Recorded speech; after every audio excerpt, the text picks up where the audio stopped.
Assalamualaikum warahmatullahi wabarakatuh. Anak-anakku yang solih-solihah, siswa-siswi kelas 7 MTS Negeri 5 Sleman, semoga selalu sehat dan taat pada Allah Subhanahu wa taala. Marilah kita melanjutkan materi memahami dan mencipta cerita fantasi. Sebelumnya, marilah kita membaca basmalah terlebih dahulu. Bismillahirrahmanirrahim. Terima kasih, semoga Allah Subhanahu wa taala memberikan kita ilmu yang bermanfaat. Anak-anak, pada pertemuan yang lalu, Frida sudah menyampaikan kompetensi dasar pada bab ini. Kita juga sudah belajar mengenai pengertian cerita fantasi, ciri umum teks narasi, ciri umum cerita fantasi,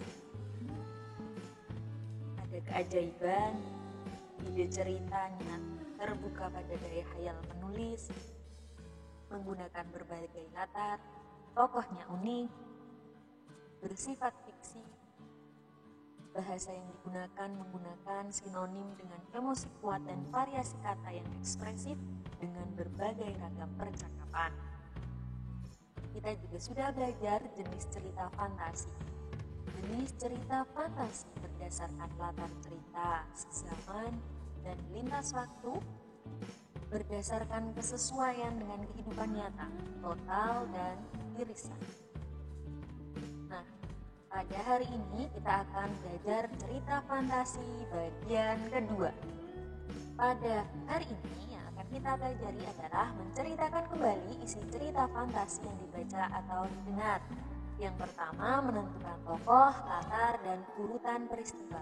Anak-anakku semuanya, kalian sudah mencoba menceritakan kembali isi cerita fantasi mengenai cerita Alibaba dan 40 pencuri.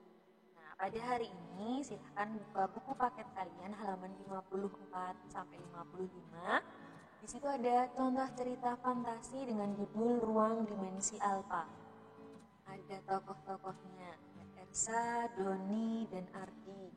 Latarnya latar waktu 500 tahun sebelum Masehi, tempatnya di laboratorium, suasananya menegangkan.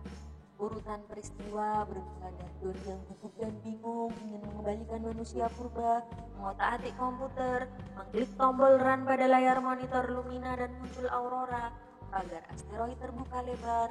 8 jam manusia purba memegang tangan Doni dan lari menuju lorong alfa. Mendengar teriakan keras dan guncangan hebat, Doni terlempar ke laboratorium. Semua alat berantakan, kecuali laptop Luminanya yang masih menyala. Kemudian Doni kelilingi sahabatnya yang bahagia karena ia kembali. Manusia purba pun kembali ke habitatnya, dan Doni dapat melihat manusia purba dari layar laptopnya yang sedang tersenyum dalam tangannya. Seperti itu penjelasan urutan peristiwa cerita fantasi Ruang Dimensi Alfa. Nah, dalam cerita fantasi ada unsur intrinsik dan unsur ekstrinsik. Unsur intrinsik cerita ada tema, latar, tokoh, penokohan atau watak, alur, sudut pandang, dan amanat. Tema, ide paling mendasar untuk mengembangkan cerita. Latar adalah waktu, tempat, dan suasana. Tokoh atau penokohan, karakter pemeran atau pelaku dalam cerita. Alur atau jalan cerita, sudut pandang, posisi pengarang dalam membawakan cerita, amanat, pesan yang disampaikan pengarang. Unsur ekstrinsik. Unsur ekstrinsik itu berarti ada di luar cerita. Contohnya bahasa yang digunakan, latar belakang pengarang, dan nilai-nilai yang dalam cerita. Contohnya pengarangnya orang mana, yang menyampaikan apa dengan bahasa yang digunakan. Struktur teks cerita fantasi. Ada orientasi. Orientasi itu apa? Orientasi itu pengenalan tokoh, latar, watak tokoh, dan pengenalan konflik. Nah, komplikasi itu selanjutnya ya. Komplikasi itu apa? Awal munculnya masalah hingga puncak masalah. Kemudian klimaks atau puncak permasalahan. Jadi setelah komplikasi itu puncaknya disebut dengan klimaks. Terakhir adalah resolusi atau penyelesaian masalah. OKKR, orientasi, komplikasi, klimaks, dan resolusi. Ragam alur cerita. Nah, ada pengenalan, rangkaian kejadian, klimaks, dan resolusi. itu kalau alurnya lengkap, tapi ada juga yang tidak lengkap. Misalnya mulai terjadi masalah, klimaks, dan resolusi. Bisa juga pengenalan, rangkaian, dan klimaks tanpa resolusi.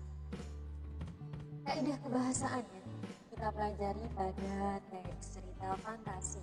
Kata ganti orang. Kata ganti orang pertama, aku atau saya. Kata ganti orang kedua, kamu. Kata ganti orang ketiga, dia, mereka, kalian. Latar ada latar tempat, ada latar waktu, dan juga latar suasana.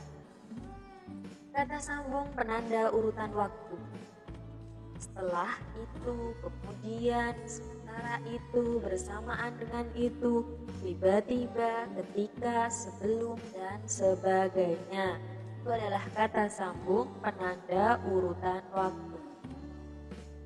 Kata atau ungkapan keterkejutan, tiba-tiba, tanpa diduga, di tengah kebahagiaannya datanglah musibah itu. Tanpa diduga, buku terjatuh dan halaman terbuka menyeret Nabila pada dimensi. Tiba-tiba seorang alien yang berukuran lebih besar datang. Contoh kata atau ungkapan keterkejutan. Kemudian penggunaan dialog atau kalimat langsung. Raksasa itu mengejar kita, teriak Fiona dalam kabut. Aku ternganga mendengar perkataan Mona. Aku segera berlari. Saya berusaha menjadi juara kelas dengan belajar tiap hari. Nardi menjawab agak berkata. Itu contoh-contoh kalimat atau dialog dalam cerita fantasi. Kalimat langsung.